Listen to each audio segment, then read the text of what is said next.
रुकमणी गई साथ, नहीं माना शिषपाल, दूल्हा बन गया।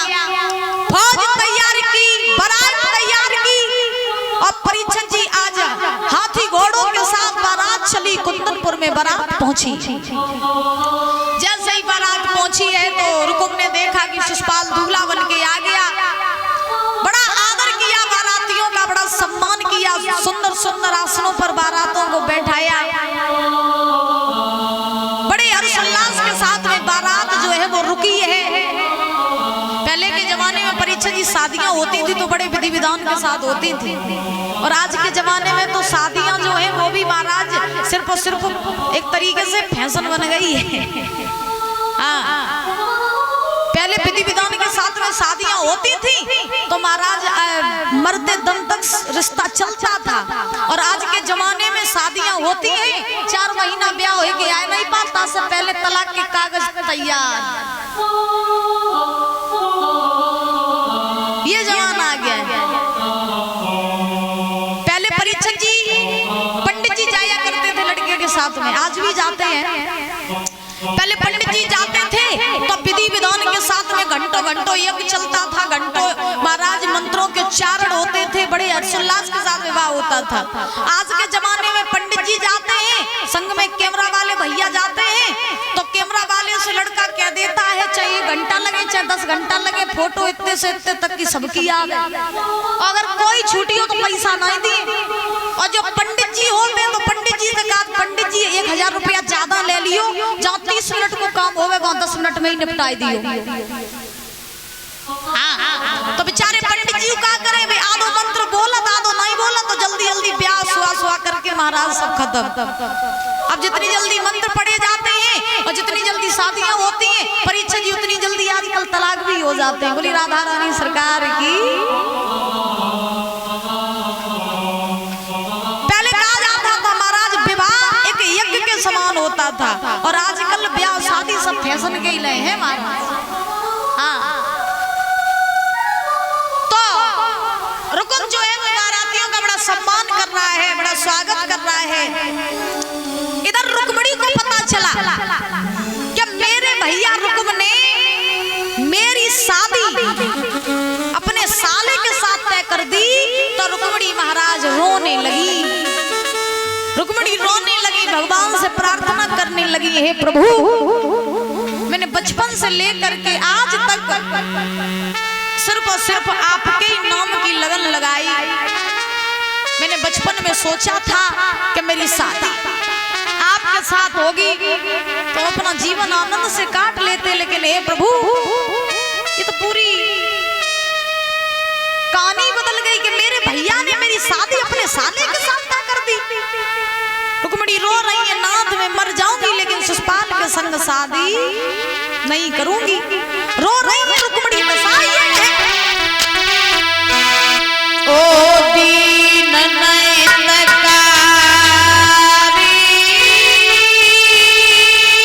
श्याम और समरिया तूने कांपे देर लगाई।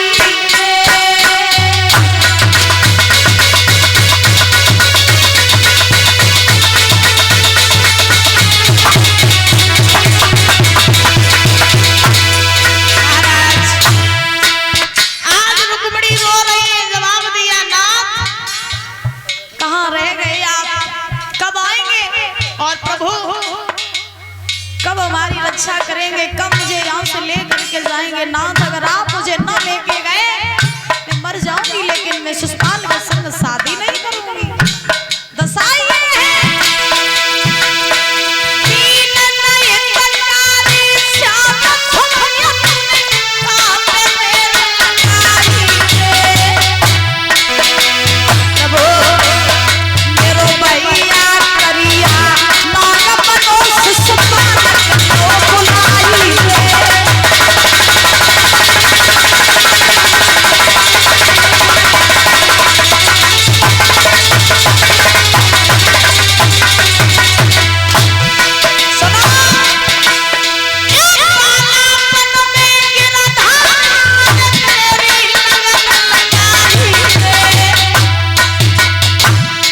बचपन से लेके आज तक किसी दूसरे की मूर्त को अपने हृदय में उतारा तक नहीं ना।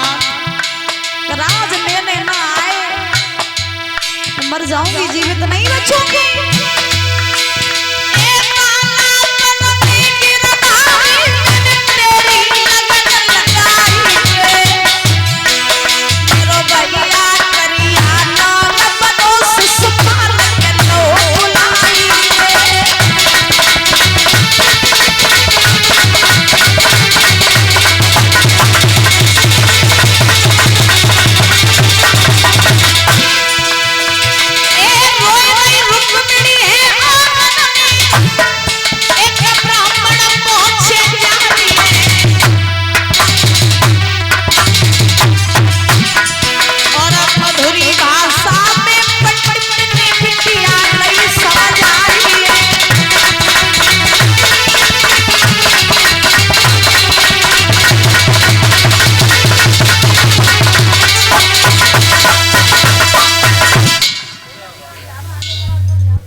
महाराज आज रुक्मिणी रो रही है, और जब रुक्मिणी रो रही है तब तक महाराज क्या हुआ कि एक ब्राह्मण देव वहां से निकले।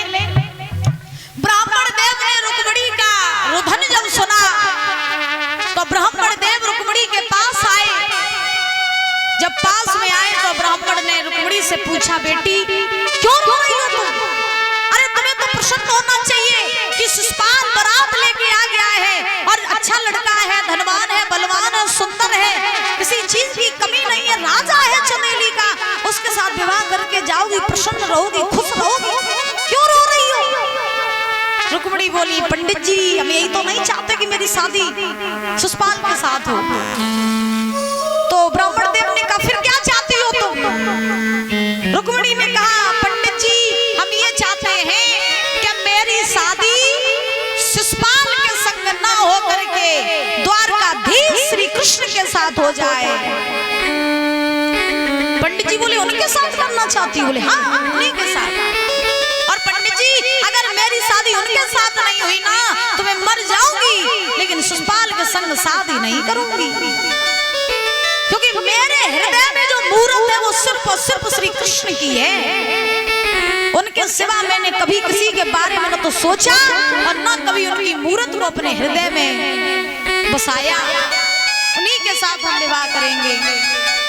उसी समय आज परीक्षित जी ब्राह्मण देव ने कहा, चलो कोई बात नहीं, तुम कृष्ण के साथ शादी करोगी, ठीक है, अच्छी बात है, लेकिन ये बताओ तुमने कभी कृष्ण को देखा है?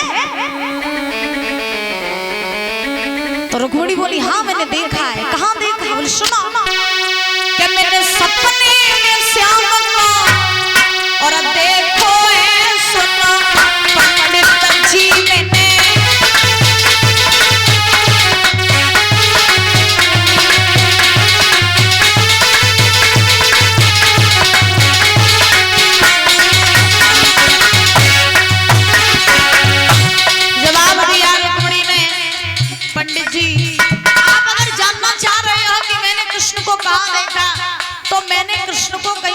मैंने सपने में देखा। कल कृष्ण मेरे सपने में आए थे, बहुत देर तक मेरे पास बैठे रहे, उससे वार्ता करते रहे, और जब ये बात कही तो पंडित जी ने कहा, ठीक है, कृष्ण जब तुम्हारे सपने में आए तो तुमसे कुछ कहा था? बोले हाँ, बहुत देर तक बातें करते रहे। क्या कहा? श्याम चिट्ठिया में जबइयो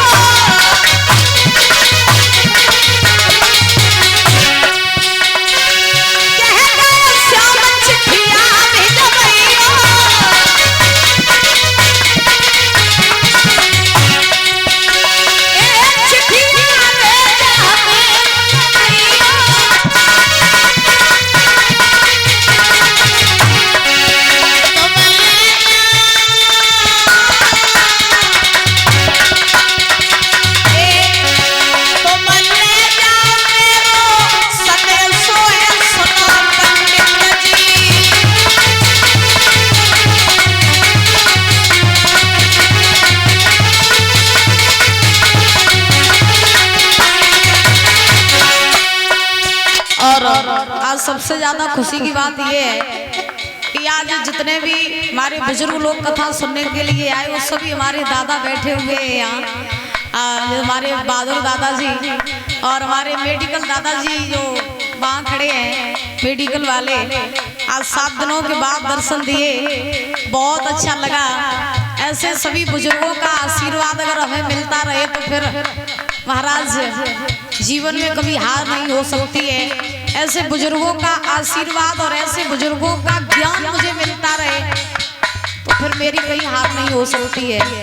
हम तो इस व्यासपीठ पर बैठे हैं, आप सब लोगों के बच्चे ही हैं, इतना अनुभव इतना ज्ञान नहीं है, लेकिन चौमुखानाथ महाराज की कृपा हुई और आप लोगों का आशीर्वाद हुआ जो ये व्यासपीठ मिली, और आप लोगों के आशीर्वाद से अपने मुखारबिंद से कथा कह रहे हैं। तो हमारी कहाँ औकात थी जो हमें इस व्यासपीठ पर बैठ पाते।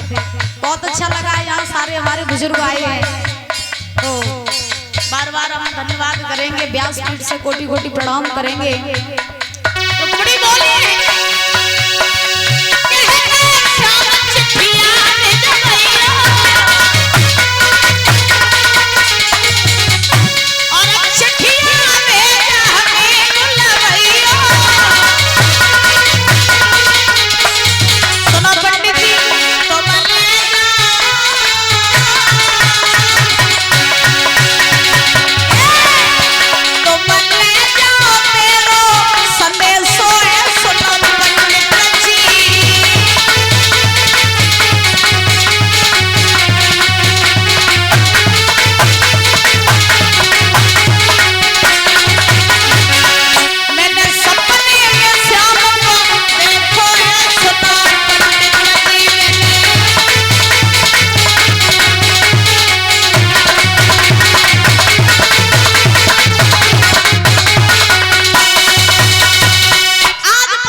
जब भगवान मेरे सपने में आए तो मुझसे कहा था कि तुम रुक्मिणी एक पत्र लिख करके किसी के द्वारा कुंदनपुर से द्वारका पहुंचा देना, और जब तुम पत्र पहुंचाओगी तो उसी पत्र के द्वारा कुंदनपुर में हम तुम्हें लेने के लिए आ जाएंगे।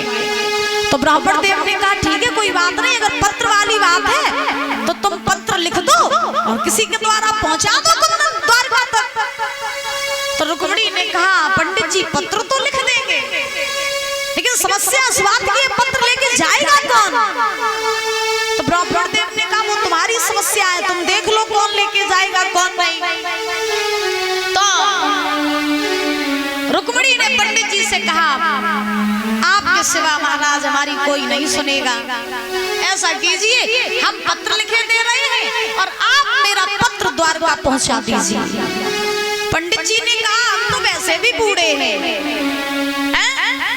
कहीं ऐसा हुआ कि रास्ते में हम पत्र लेके लुढ़क गए तो पत्र भी वहीं पड़ा रहेगा और पत्र द्वारका में भी नहीं पहुंच पाएगा, तब तक तुम चंदेली में पहुंच जाओगे। तो किसी ऐसे को भेजो जो अष्टपुष्ट हो, जो तुम्हारा पत्र पहुंचा दे द्वारका तक, किसी ऐसे को भेजो ना, हम नहीं लेके जाएंगे, मेरी ताकत नहीं है जो हम कुंदनपुर से द्वारका जाएं। अब महाराज द्वारका ये गुजरात की तरफ पड़ती है परीक्षित जी, अब सोचो कहाँ अपना पदरकोट और कहाँ गुजरात। अब पहले अब आज के जमाने में तो फ्लाइट चलने लगी तो महाराज फ्लाइट पे बैठ के चले जाओ, ट्रेन चलती है ट्रेन पे बैठ के चले जाओ, बसों पे बैठ के चले जाओ, पहले तो पैदल यात्रा होती थी, है ना। तो पंडित जी ने कहा हम तो वैसे भी बूढ़े हैं, हम पत्र लेके नहीं पहुंच पाएंगे। रुक्मिणी ने कहा पंडित जी अगर आपने पत्र ना पहुंचाया तो मैं मर जाऊंगी, लेकिन शिशुपाल के संग